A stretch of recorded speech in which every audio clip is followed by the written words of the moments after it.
c'est la quête ultime de la beauté. Pour épouser le noble prince, la jeune fille n'a pas hésité à avaler des œufs de ténia, utilisant des vers pour perdre du poids. Et parce que la forme de son nez ne lui plaisait pas, elle a demandé au chirurgien de lui briser l'arête nasale. 1, 2, 3...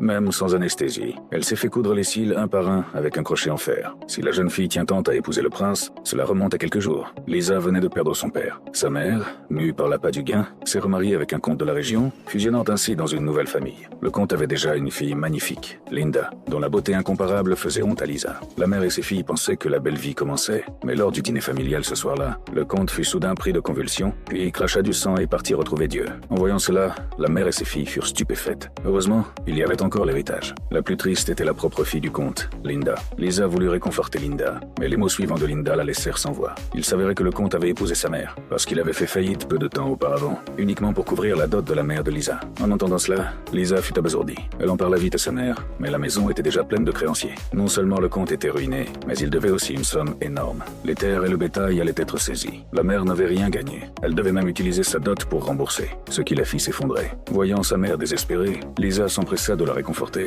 disant qu'elle pouvait épouser le prince. Ainsi, tout serait résolu facilement. Mais sa mère lui dit de se regarder dans le miroir. Avec son apparence ingrate, jamais le prince ne s'intéresserait à elle. Lisa se vit dans le miroir et comprit. Mais elle n'abandonna pas l'idée, car épouser le prince était son plus grand rêve. Un jour, un messager du palais arriva. Le prince donnerait un bal dans 3 mois, invitant toutes les demoiselles nobles au palais. Le prince choisirait sa princesse. Lisa était folle d'excitation. Dès qu'elle reçut l'invitation, elle afficha un sourire jusqu'aux oreilles, s'imaginant même chevaucher avec le prince. Pour saisir cette chance, la mère dépensa toutes ses économies pour engager le meilleur chirurgien. Le médecin promit une transformation complète. Il sortit une pince et arracha l'appareil dentaire de Lisa, puis visa l'os nasal proéminent avec un cône en fer. 1, 2, 3...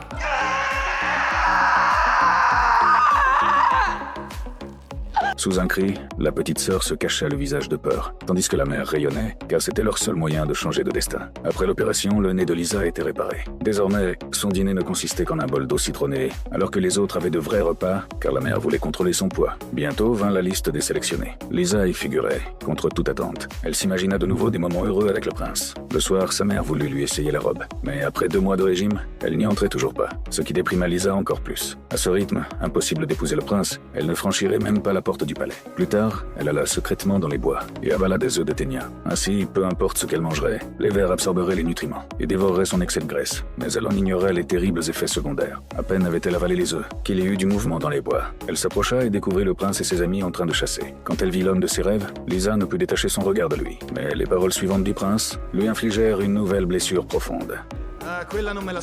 En les entendant, Lisa ne put que s'enfuir rapidement. Mais elle n'alla pas bien loin. Elle se cacha dans l'ombre pour épier le beau prince. À cet instant, elle se jura secrètement de se transformer entièrement et de réussir à épouser le prince. Cependant, alors que Lisa s'apprêtait à rentrer ce soir-là, elle entendit la voix de sa demi-sœur provenir de l'écurie. Lisa était perplexe, ne comprenant pas ce que sa demi-sœur fabriquait là, la nuit. Elle s'approcha lentement de l'écurie. À sa grande stupeur, ce qu'elle vit la laissa complètement sidérée.